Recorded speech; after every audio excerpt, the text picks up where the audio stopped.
Were you scared that you No, thought no, I wasn't scared. I was fine. I had got paid, so I was good. I'm just telling you. I'm taking all Ohio State bets right now. Right on. Oh, I can't wait. I just got some money. Thrilled to be here in Florham Park, Jets training camp on the ground. I'm Jordan Schultz, joined by Keyshawn Johnson, right here on the Schultz Report. Geno Smith, Garrett Wilson, Armand Membou, and Keyshawn's former teammate, who I just learned almost ended his career Before it got started. Aaron Glenn, lock-in. Absolute pleasure to be joined by head coach Aaron Glenn with Keyshawn and I here in Florham Park. Coach, I'll start with this. Your first two picks with the Jets, first number ones, Yep. Membou, Yep. David Bailey. Yep. And it reminds me a little bit of you and Dan Campbell in Detroit Yep. with Hutch and Sewell. Yeah.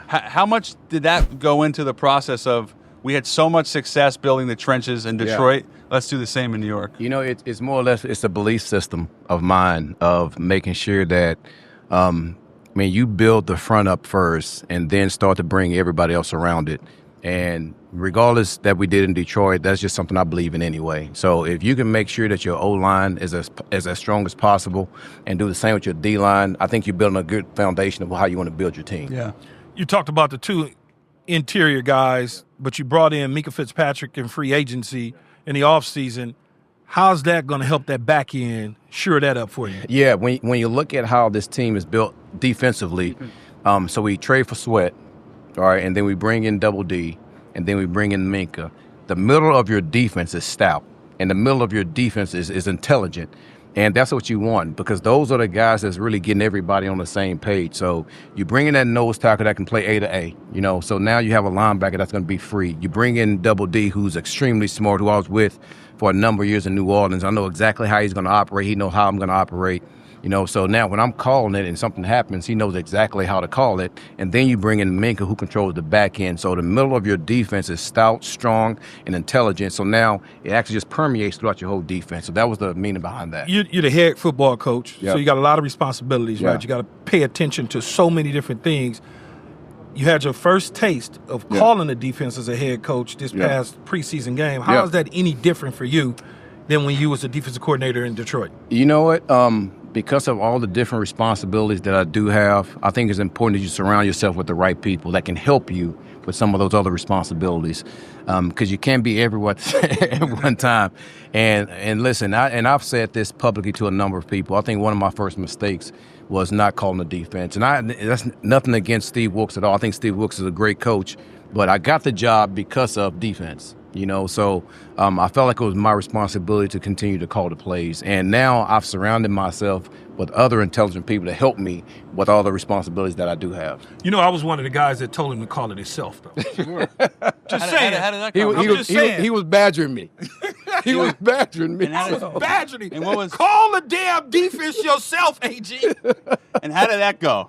Here's the thing. Our conversations are so much different than what you hear right now. Yeah. Because he can Less civilized. he can get tested with me.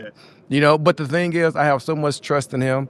And I know he's not doing it to belittle or to bad. He's doing it for my own best interest. And it's good to have friends like that around, because it's hard to find men like that you can lean on that's going to tell you the truth. So I was excited to hear it. So your first year, so that was you've acknowledged that it was a mistake to not call plays. What did you learn from, if anything, about yourself? Yep.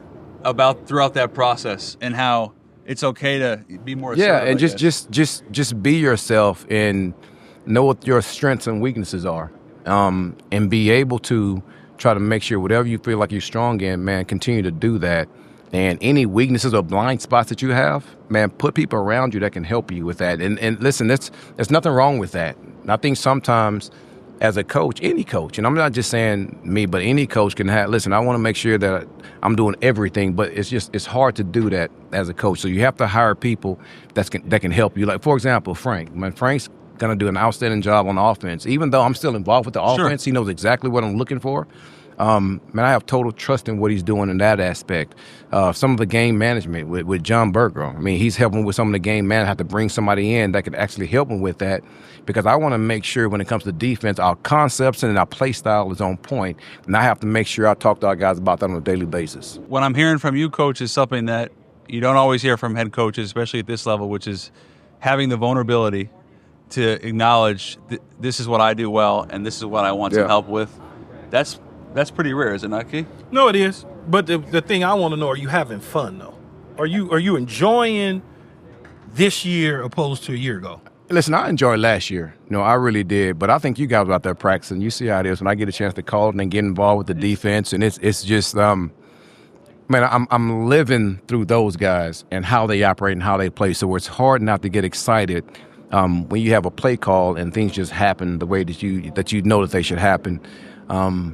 Man, those guys, because I'm a passionate coach. And when I'm installing, and I learned this from John Gruden, the way that he installs, how, man, every concept that you have, man, it's going to work. And, man, if you talk to the players in that aspect, man, listen, it just brings another level of intensity with the players. So I do get passionate and excited about it, and I think you guys saw me on the field today. And every play, offense or defense, to be honest with you, because I love when our guys go make plays. Do you consider yourself a player's coach? I mean, we hear that term a lot. I mean, I don't. Because the guys relate to you. I guess I don't know what that really means. The thing is, I'm just a coach. Yeah, what does it mean? He's a player's coach. I can speak. You were saying John Robinson was a player's coach. Yeah, but AG's a player's coach because they respond to him. Right? This is only his second year. My forecast is after he turned this thing around, people are going to be knocking on his door to come play for him. He's going to have to say, we don't have room. I think we had some of that. You had this year, but it's going to come even more, and that shows you that he's a player's coach. He's not pointing the finger at the player. He's pointing the finger at himself. And what does that do when the players see that? The players see that, and they go, I can rock with him. I can rock with him. I trust him. I believe in him. And that's a player's coach. How would you have coached Key? Honesty. And that's what every player, to be honest with you. Just honesty. And here's what I believe. Even the best players in this league still want to be coached. Yes. And I think that sometimes coaches make a mistake of not coaching the best players because the best players, they want to continue to get better. And if you don't coach them, how can they get better? And I think that's a fault, an extreme fault of letting players know, listen, you have it. This game is hard. And it's hard to just have everything down packed. There's always things you can improve on. And as a coach, it's my job. I don't care if you're the best player on the team or you're a practice squad player. It's my job to continue to coach every player. Where did that come from, Coach? That kind of ethos. How does that start? Because you're talking to a former player. Yeah. And the coaches that I really loved were the coaches that, listen, you're doing this wrong, AG. Right? This is how we're going. Not just you doing it wrong, but give me a solution on how to fix it. Yeah. We're going to fix this, how we're going to do it. And it wasn't a coach that always told me, okay, you're doing this right when I wasn't doing it right. But then you get in a staff meeting and you're talking crazy about me because I'm not doing it right. But you never told me that. So I've always thought that it was my responsibility to tell every player, listen, this is how we want to get it done, and to coach every player on the smallest thing, technique, fundamentals, all those things. A side note, though, Jordan, AG almost ended my career before it started. My rookie year. AG drove on a slant route. Knee. Bam, into my knee. Man, this dude. Preseason? It was a training camp. Yeah, it was training camp. Yeah, training camp. No, actually, it was regular season. It was the week I think it was training camp before. It was the week. It was the regular season because I missed the Raider game. I had to get the scope on the Raider game. He drove on it. I hadn't seen anybody quite cat quick like that. So he was a son of a gun, right? And so, bam, I catch the slant. He's already there. Boom, right to my knee. Like this. Clean or no? No, it's clean. He didn't it mean was to do clean. it. He didn't No, it mean was to clean. do it. No, he didn't mean to do it. So after that happens, do you check on him and say? Absolutely. That's no, he was devastated. That's my He guy. thought he had completely ruined it. And were you scared that you thought it was? No, I wasn't scared. I was fine. I had got paid, so I was good. Keyshawn always. Wait, here's the funniest thing. I'm gonna give you another side story. This is funny. So I get traded in 2000 to Tampa Bay. Mm-hmm. AG and company, they go to the Hyatt off of Bayshore. That's where they're at. Yeah. I'm off. So I come. I'm going to meet their bus there. You remember this, AG? Yeah, I do. What did I park in front of the hotel? I parked my brand new Bentley that I had just bought in front of the hotel, in front of their bus. So they had to see me get out of my Bentley. The whole staff, the whole team, the staff, they was all looking. We were all going crazy. You were like, this guy. Dude. But we all went to dinner. Yeah, we all took hated them all the to fact dinner. that he was gone. Yeah. And it was just. I tell you what, we were all happy to see exactly where he's at and that he was happy. You know, No, so. yeah, it was funny though. And then I wound up taking all of them to dinner. The defense No doubt. that night. No we doubt. all went to dinner before Yes, the game. we did. It was, Only Keyshawn would park his Bentley. I had to stick it to him. It was great though. I just thought I'd sell. That's tremendous. Two more, we'll get you out of here. Mm-hmm. What was your coach? What was your personal off season like? Reflecting on year one and going into year two, how did that go for you? Yeah. First off, it all started with the exit meeting with every player. I spoke with every player, and was real authentic, from their perspective on what they have to do to get better. And I mean, just tell me what do you see from me, and how can I get better, being to serve those guys. That was the first thing. And then going into free agency of, me and Mooj getting together and identifying exactly the guys that we want, who's going to actually change the face of this team. And Mooj did a hell of a job of being able to get those guys that we've identified that can help us. Then going to the draft and identifying the guys we feel like is going to help this team.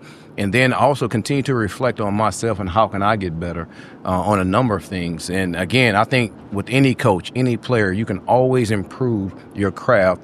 And you have to have a self-awareness about that too, So yes. That was my focus the whole time, for the most part, of improving myself, how we're going to improve this team, how we're going to improve this organization. And listen, just stick to the plan that we have. And I understand from the outside that, a lot of people don't understand. All right, but man, there are steps you have to take to get to where you want to get to. And to make it sustainable, I would tell you that. Because sometimes you could do things, try to jump to here, all right, and you've missed everything in between to make yourself as sustainable as possible. So, and I don't want to miss a step. I would tell you that. So that was really it. Last thing for me, as I know you had such high expectations for David Bailey, but from everybody I've talked to, he's exceeded them. I guess, how good is he? Well, listen, let's not call him Lawrence Taylor just yet now. We still have a ways to go. Listen, he's doing an excellent job, but there are still mistakes that he's making, and there's things that he needs to be coached on. And the good thing about this player is he wants it. Like he wants all the coaching that he can so he can improve. He's here early in the morning just taking care of his body. He's here late taking care of his body. He's with our D-line coach, like how can I do certain things? He comes in my office, how can he improve in certain things? So now he's everything that we want when we talk about a player for the New York Jets. He's unselfish, he's hardworking, he's gritty, he's grimy. And I love everything about the player. But the thing is, we know there's still room for improvement when it comes with him. How much are you going to move him around, though, this year to try to find the right spot to take advantage of? Yeah, we have a number of guys, I feel, in this defense that we can do that to. So I think the more that you can move guys around, just like offense, then you just can't really identify where he's going to be the whole time. I think we saw today when we saw he was inside a number of times. You saw Will McDonald inside. You saw him outside. You saw Will McDonald drop on a couple of things just to have something different within his repertoire. You saw David Bailey drop a couple of times. You saw J.J. Ikambari. You saw him as a 3 technique. You saw him as a 1 technique. So that's the good thing about the players that we have. Osai, same guy. We saw him move. Too. Absolutely. Yeah. So the thing is, it's my job to make sure, me and Duca's job to make sure that we build plans to where it's very simple for them, but it looks complex for the offense. And that's what we're trying to do.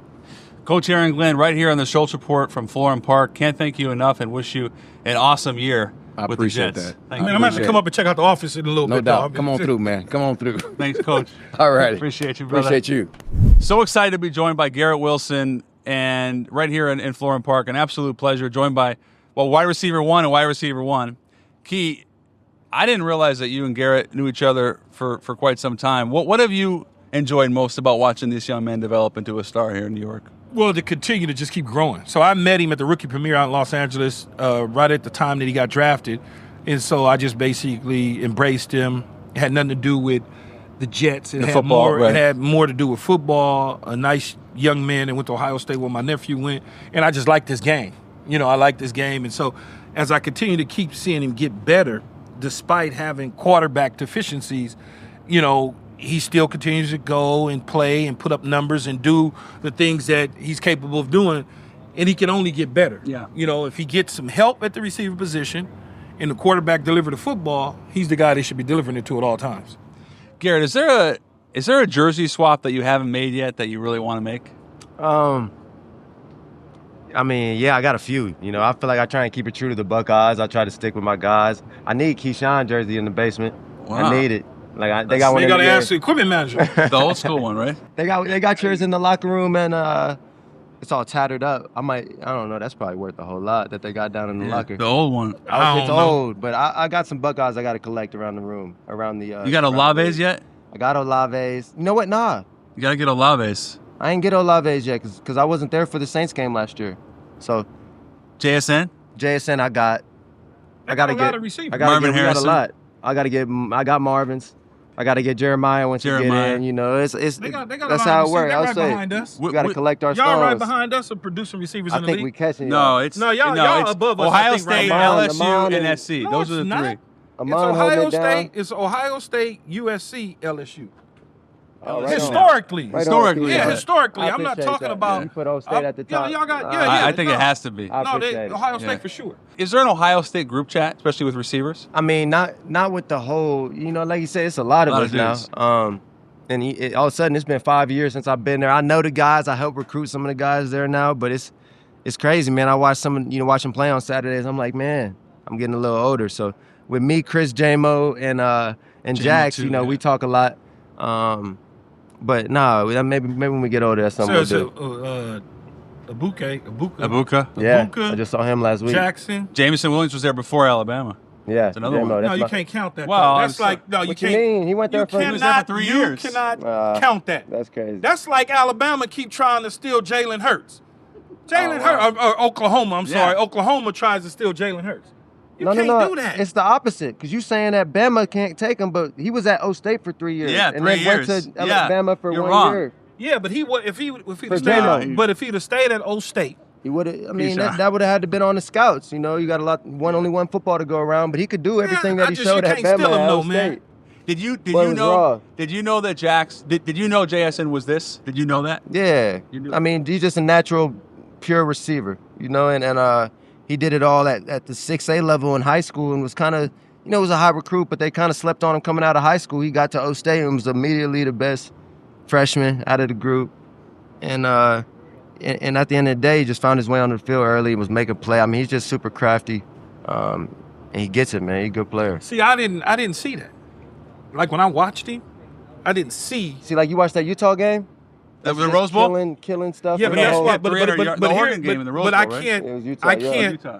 I can't sign off on Utah's defense. No, that's fair. And, you know what I'm That's saying? fair, So when but- I saw him break my record, But no, I and was that's like, the thing. And there's some, you notice more than all, like it take a village for a guy to go get 300 in a game, right? Yeah. And everybody He went was and got opting it. out, and it was all kind of weird went stuff in. going on. But when he got to Seattle, I'm like, oh shit, this is something different here. On me. Yeah, it's we like- played him with Geno. It's and, something different. It was just waiting to happen. All of a sudden they're featuring DK, but as soon as that ball start finding him more, that was gonna happen. That's just how he's always been. No, he's legit. Garrett, I remember a conversation I had with Brian Hartline when you were coming out of the draft, and he said that, among other things, that not only were you maybe the best athlete he'd seen, but he talked about your basketball career as well, Okay. and just how Okay.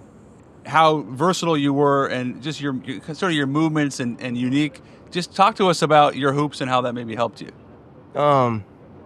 Yeah, I mean, I think, I was delusional growing up, and I thought basketball was going to be the sport. did. Until I was about 15.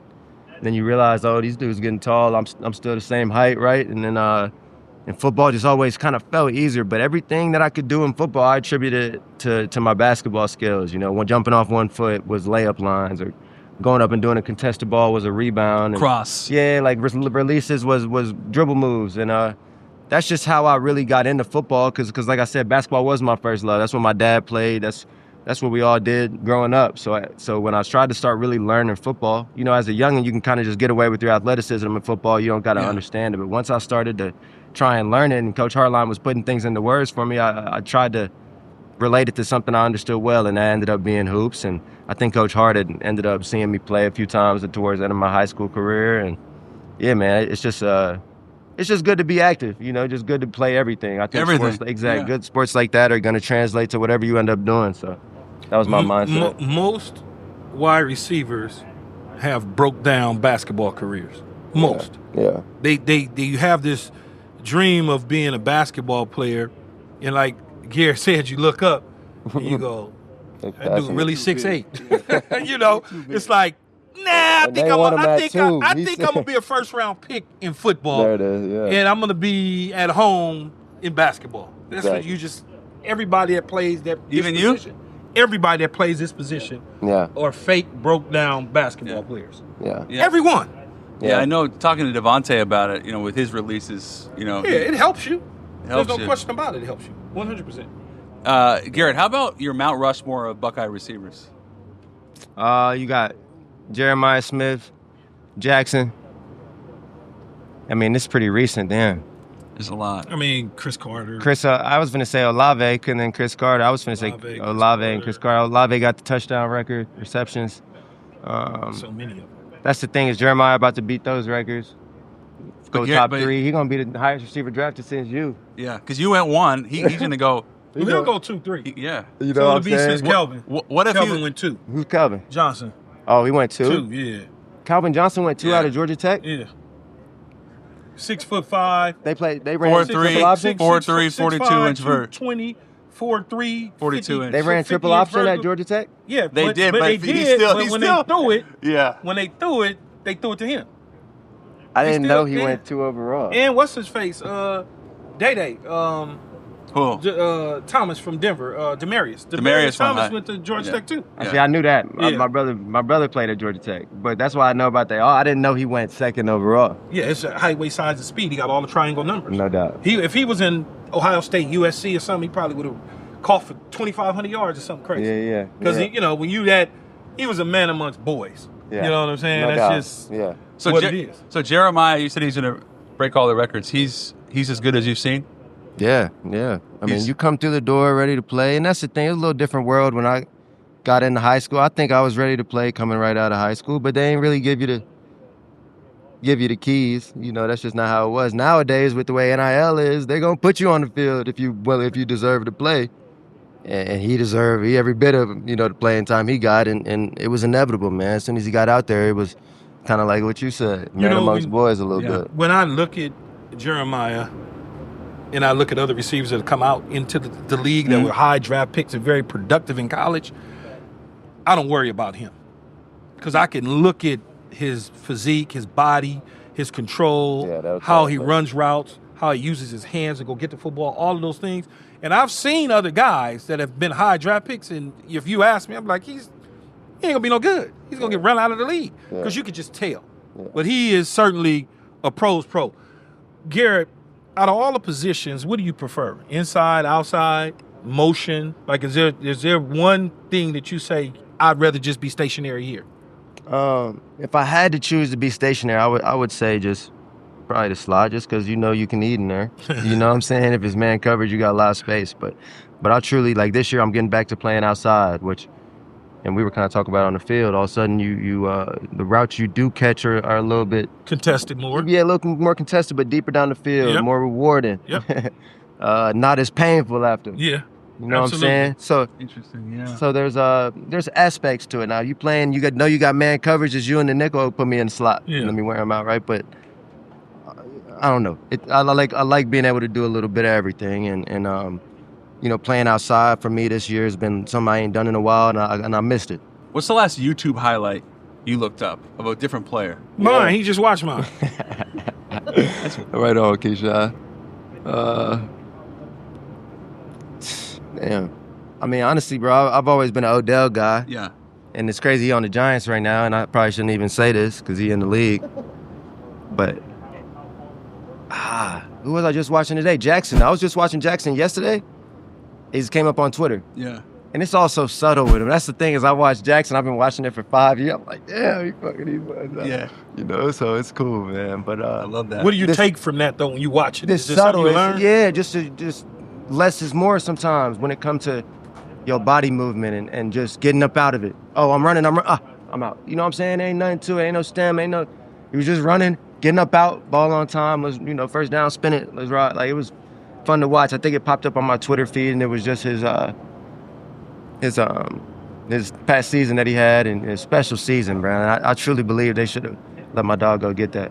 Yeah. That Well, he won. Yeah, they should have. You got to take a village. What we was talking about. Yeah, but a lot of times you're that close to it. But a lot of times though, coaches, that's not their mission.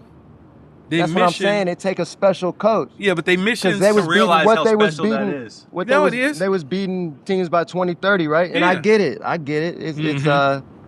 It's easy to just go, oh, we already busting, but you got a chance for a guy. He earned it. He got 1,800. But they don't think like that. I know it, and that's what I'm saying. They don't think like that, so it takes something special in you to be like, oh, I got to account for this, because you should. But if he goes and he says that's what he wants to accomplish, guess what?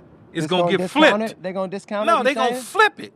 Oh, you just worried about you got it. It's a lot to it, though. I'm telling you. All right, it's a lot to it. I got you. If I'm ever a coach, it's really neither here or there. I should have never said nothing.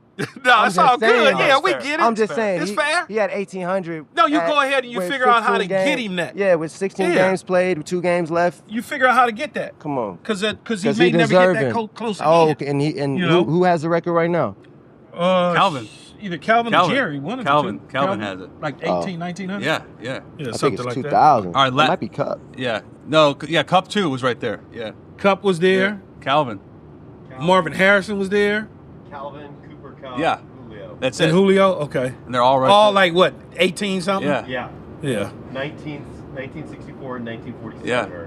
Oh, man, you got to let them get that. Let them get it. Yeah, you got to go just throw them a bunch of bubble screens and now routes. They should have let him got it. He was 100 yards away with 2 games left, and they was beating teams so bad he had about 5 targets the last 2 games. Who are Garrett's current top 5 wide receivers? Current top 5, JSN,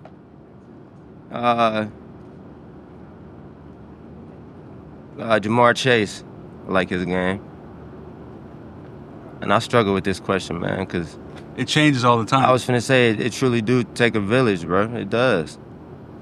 I was finna say Jax, Jamar, Puka. I like Puka's game too, just because he does something that not a lot of coaches would ask of you. He'll put his nose in there, and I respect how he physical. Yeah, physical. Devontae Adams, killer. So that's 2 on the Rams. JSN, Puka, Chase. Devontae. Oh, Jefferson. Yeah. Jefferson is in there. Yeah. And soon to be Garrett. See, my list be different though. I was finna say my list different. Yeah, it's just different. My list different too. Depends on. I was finna say, bro. Depends on what you want. What you looking for. Depend on a lot. See, like me, I'm a T. Higgins guy. I love T. People think, Raw. I know what you like about. You like the 50-50 guy. I like T. T's a dog. And Jamar Chase a dog, and they got the QB that's a dog. Like, that's a perfect storm right there. It's a perfect storm. You know what I'm saying? And the coach don't mind dropping back. But I would love to see T on. I would love to see T on his own mission. Yeah. See, like on his own team, his own mission, so he ain't sharing just to see if he could do it. You know. But that's the league. He could do it. I think he can too. I was going to say that. You know what it is. You already know. We want to say thank you to Garrett Wilson for stopping by right here in Florham Park. Such a pleasure, man. Wish you the best this season, and really appreciate you taking the time with. I appreciate the y'all. big fella, I got one last thing I'm gonna say, and we're gonna say it on camera. No, one last thing we're gonna say it on camera. I'm sorry. What's that? You good? Ohio State comes to USC this year. I'm gonna text you. You know how that's gonna go. I'm gonna text you. That's like, and then we're gonna figure out how to get the money 34, squared away. 34, that's all I'm saying. 34-21. All I'm saying. Who y'all quarterback this year? Maeva, yeah. Maeva. You're right. He's straight. No, you're right. I forgot. He man, right. come on, man. Y'all come out to us. Yeah, I like him. Y'all come to us. Yeah. On guess it's on Halloween night, on the 31st, on a Friday night. I'm just telling you. I'm taking all Ohio State bets right now. Right on. Right on. Shoot me that text. I'll be. I can't wait. I just got some money. Jordan, I appreciate y'all, man. Thanks for having me on. Appreciate y'all, man. Good to talk to y'all. I just made some money. Very excited to be joined here in Florham Park by not only former #1 Jets pick, but Mr. Geno Smith himself. An absolute pleasure. New QB1 with the New York Jets. G, when you first walked back in the building, after all the time, did it feel weird? Did it feel nostalgic? Did it feel like I belong here? Man, at first, the first time I walked in the building, just kind of walking into the locker room, I thought about all the memories, from when I left. Just all the, teammates I played with, just all the good times, all the not so good times, and all the feelings rushed back. This is the team that gave me my first shot out of college, out of West Virginia, and I was always appreciative for that. And just coming back, wanting to help establish a new culture here, it felt right. It felt right. How will it be different the second time around than it was your first time? I think overall, man, just the knowledge that I've gained, the experience that I've gained, and playing in this league, man, I've been around some great quarterbacks, been around some great coordinators, and played in some really good offenses. And so just gaining that knowledge throughout, my time in the league. And then when I was younger, man, I was the kid soaking it all up. I was the sponge. Now, they call me the OG. I'm the elder statesman, you know what I mean? I'm giving the wisdom out and, just trying to help the young guys become pros. And so I think that's the biggest difference is that, I've gained a ton of experience over time. He's OG today, and he'll be Unc tomorrow. Yeah, what's the difference between OG and Unc? Keyshawn, Keyshawn's Unc. You got to explain that. Keyshawn's Unc. No, that's true. Keyshawn 55. No, Jordan, that's true. But I refuse to be referred to as Unc. Because I don't drink brown liquor. Okay. I don't wear clothes that are too big and trying to look young. I don't do all you of don't. that. I'll give you that. No, I don't. But you the Unc age that, appropriate. you the Unc that you want to be like. You the Unc they Well, want to yeah, be like. that's cool. I get all that. You OG but they want to be like. I understand, but no Unc. Yeah. What about, I just imagine you as people calling you Unc. Exactly it drives what would me. you say? Geno, it drives me crazy. Man, they call everybody Unc, so Yeah, don't I worry don't like about that. it. If you get to 30, you're Unc now. Last year, the offensive line, you were sacked 55 times. Right. I think about the Jets' offensive line now. Yeah. Not only as one of the best on paper, but young and ascending. I mean, it's a dominant group. It could be a dominant group for a long time. Yeah. What have you seen from them? Like you said, you talk about the two tackles. I mean, young studs, they're the prototypical tackles when you're thinking about guys you want to draft out of college. I mean, you talk about Olu and Membou. I mean, those two guys, anchors on both sides. I think franchise tackles. Then you start inside, Dylan Parham, who I played with last year, Raiders. who, again, we had a tough season, but he is a really good player, and I think he's a young ascending player. It just got overshadowed by the fact that we had a tough season. Then you talk about Tippmann. He is like a glue guy, a leader, a guy who you can look to, if you need, somebody to pick you up. And when you talk about a center with Josh, you want a center that's great at communicating, understands the game, can get everybody lined up, and I think they're well-rounded. And then they're coached by a great coach. We play in a great scheme that's going to allow them to be themselves. And overall, man, it's about how we connect as a team, but it starts up front. Everybody knows that. What is this? What year is this for you? 14. So 14 years in the league, and how many different offensive coordinators? Man, I stopped counting, but probably over 7, over 8. I'd say 9. 9, 10? 8 or 9, yeah. Something like that. Yep. How is Frank Reich different Yeah. than the other guys that you've had in the past? Number one, he played the position. Mm-hmm. He played quarterback. He played in the league for a long time. So Yeah. that game experience, you know what I mean? Like being able to see it from our perspective, that's something that's rare, when you talk about a coach. Not a lot of coaches have stood back there in the heat of battle Yes. and understood what it feel like to be sacked 55 times and have to keep getting up and leading your guys. Then again, he's coached Super Bowl winning offenses. He's coached great quarterbacks. He's played with great quarterbacks like Jim Kelly. And, I just think that experience that he has, the knowledge of the game, great receivers like Keyshawn, the knowledge of the game, his understanding that players make plays, he gives us the freedom to go out there and make plays. And then he has a system that, to me, is very quarterback friendly. Well, what about A.D. Mitchell? I bring him up because, like you, second-round pick. Yeah. Like you, he was written off but didn't write back. Yeah. And I know he's having a great camp. And he's cemented himself really as wide receiver 2 with Garrett. What have you seen from him? Yeah, sky's the limit for AD, man. He's got all the physical tools. He works extremely hard. He's always on the jugs. After practice, he's going to go in there, get on the jugs. He's going to do extra work. And he, like I said, man, he has everything, all the ability to go out there and be one of the better receivers in the game. I really think he can be that. Obviously, it's my job to make sure I put the ball in his hands and let him go do his thing. But, we're still a work in progress, and I think he's such a young player. It's too early to write him off, man. He's too young and too talented to be written off. Speed, size, he can run every route. He has all that. I believe really it. does. Yeah, he does. 14 years in the league, when does it end? I don't see no end in sight, man. Like I feel like I'm still in my prime physically. I can still throw the ball just as well, if not better, than I threw it back then. And I'm getting wiser. I'm getting smarter. Playing in a bunch of different systems. I've learned a lot of different ways to execute ball. And to me, that's what matters. Is ultimately how I feel. I feel great, and I want to continue to play. So I'm gonna try and play as long as I can. We were just talking about your cousin Jeremiah Smith. Keyshawn said best wide receiver to come out since him. I said since Megatron. You but can say whatever you want to say, but I'm telling you what All I right, so see. best wide receiver prospect in 30 years. Basically, that's a long time. Yeah, it's a long time. Yeah, from my eyes and my money. You know him as well as anybody. How good is Four? What is he capable of doing in this game? Man, I think I said it before he ever played a snap in college football that he was going to be the best ever. And I really believe that. I watched him play since he was 9, 10 years old. I watched him grow up. A funny story, like I had the one perfect passer rating I had was his very first NFL game, and it was Jets against Dolphins. And, maybe this picture surfaced one day, but I had, I'm holding him up as a little 6-year-old. And I just remember my grandma telling me, like, he's just like you, he's determined.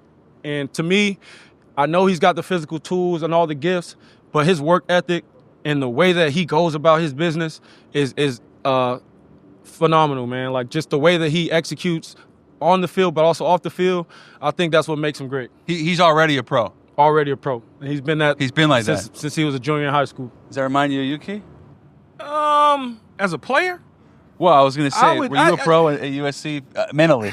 Yeah, I was a pro mentally because I had pro coaches that coached me. John Robinson and then Mike Riley. All those guys came from the pros. So your thought. So when I came to the Jets, when I was drafted to them, I walked into 96. I walked into the building. And I'm like, this is pro football? Because I basically came from the way you run an organization in pro football. Back then, it just Richie Kotite was our coach, and it just wasn't. It was just like, what are we doing here? So you learn those sort of things. And he's at Ohio State, which is basically in the NFL. It's the NFL. It's the 33rd team or whatever you want to call it. Right. Yeah. In terms of your general day-to-day, Geno, in terms of like can you walk us through what a day looks like at camp? What time you wake up? What do you eat? And just how you stay right? Yeah, so I'm up at 5. I'm here by 5:30. I get, my work in before I get, stretching and all that, 6:30 with our staff in there. I get a, light breakfast. We practice at 8:30, so I don't like to eat heavy before practice, so I get a light breakfast. And then, we go to practice, and then after that is immediate recovery. I'm watching tape, I'm recovering. The day that never ends. I don't get done until about, 7 o'clock in meetings, and then doing an extra hour or two after that, studying, preparing for the next day. And, try to get to bed as early as I can and get ready for the next one. That's really it. Can you ever watch as a quarterback too much film where you can't? Never. It's not possible. Not possible. No, because you have to play the game on the field. Ultimately, you got to play what you see on the field, but you get that edge through watching film. You get tips and tells, and you start to notice things the more you watch film, and then you get onto the field, and now you're looking for those things once you step onto the field. Receivers too. I watch the same amount of film, if not more, than quarterbacks. And I watched it with our offensive coordinators, our quarterbacks, receiver coach, myself, at home, on the plane, in the hotel room, whatever, film study. Like I can you had a projector. You didn't have an iPad. No, we had iPads at the end. Oh, you had iPads at the end. Yeah, you're trying to make it seem like I was played 50 years ago or something. Age shaming. No, this dude right here, man. What's the last YouTube highlight you looked up? I'm gonna be honest, I don't watch TV, so I don't be looking up highlights and all that. I never made a highlight tape. I don't have one from high school. I don't have one from college. I don't have one. But we were speaking on Tavon, and everybody talks about Tavon's college highlight tape. Now, he got a great college highlight tape, but if you really, back when I was watching YouTube, if you know what you know, Tavon's got 2 10-minute highlight tapes from high school, and he wasn't tackled one time. And this is not a joke. Wow. And it's still on. So if you ever go look that up, he got 2 of them, and it's like a Gucci Mane music playing in the background, and like 3 or 4 songs come on, and this dude he didn't get tackled one time. That's the one. That's the one. Geno Smith, want to thank you so much. Wish you an awesome season, and we really appreciate you, brother. Appreciate you guys. Thanks for having me. Appreciate the show. Yes, sir. Very excited to be joined right here in Florham Park by Armand Membou. We just heard from Coach Aaron Glenn. Really impressive young player for the Jets offensive line. Geno Smith Second to that. Armand, I'll start with this. Is you grew up playing basketball, soccer, tennis, but then eventually you gave organized football a try, and you weren't a superstar right away. It took you a minute. You were on the B team, I believe, in middle school? Yeah. So how did you stay right? How did your confidence stay up, even though you weren't necessarily succeeding from day one? Yeah, when I first started playing football, I just perioded because my friends did, and like you said, I was trash, and like I was soft at first, but yeah, I just I'm at he was. Okay, he was. Yeah, okay. I was soft at first, but I say my high school head coach, he really brought it out me, and he really developed me, at least like my mentality into the player I am today. So I say like my junior year, that's when I got on varsity, and that's when things started to take off, and I got like all the offers and everything. So do you still play around with tennis and with soccer, wrestling and basketball? Do you mess with any of it? Man, I was trash at all those sports. So for me, it's football. It's all football. I mean, I don't got enough time to play those in my free time. But yeah, it's just football for me right now. How about when you realized that you could be a pro? How was there a moment where you said, "Okay, I could play in the NFL"? So when I got to college, the first draft class I kind of analyzed was like the 2020 draft, I think, with like Tristan Wirfs and Andrew Thomas and them. Yeah. So like I kind of just like watch and like see what they had, and I just noticed they all had 30 starts. They all only gave up like 2 or 3 sacks in their college football career, and they had good combines. Like my thing is like I wanted to go start as a true freshman so I could be able to get my 30 starts in on my college career. So then once I kind of started my last couple games my freshman year and I played solid, and then like after the season I had like a couple of agents hit me up, I kind of like had an idea in my head that I wanted to go pro. Last year, or better yet, this year, you got a new offensive coordinator in Frank Reich. How is it different, the things that you got to learn from the pass set standpoint from a year ago? Honestly, it's not that different. Like, it's just a little different terminology and, like, the plays and everything. But for the most part, I feel like as an O-line is, man on the DN, down block on the 3-tech. It's just football. So we were just talking about David Bailey. What have you seen from him and his rush? Yeah, I just say with him, it's all about his get off. I feel like, that first step is the, biggest thing in his arsenal. So, it's been a challenge to go against him, and we'll be getting each other better. You said the first step. So his first step is a weapon. Elite. Yeah. Elite. Uh-huh. As good as you've seen. Oh, he is up there for sure. Wow. Yeah. When you're studying film and you're looking at defensive ends or people trying to run games and twists and stunts to get on the edge, what are you looking for? I just look for, what's their go-to move, like what's their go-to rush, their angle of departure, and then what do they counter off that move, because every guy has their favorite move, and every guy has that counter they put on third down to try to catch an O-line by surprise. So those are the main things that I try to have in my head. You like in down or you like up when you pass pro it? What you mean down and up? Do you like putting your finger or your hands in the ground and coming back, or do you like the position? You got to stay up. Nah, you got a 2-point stance. You got to do it. If you stay down with the dudes in the edge that are on 4-3, you're going to be barbecue chicken. Okay. Yeah. All right. Was that like how guys used to block? No. Depending on that was an old technique. No. Depending on. Oh boy, stop. No, it just depends on. It depends on what, not the formation, but the protection is. Some people, if it's play action, your hand might be in the dirt, right?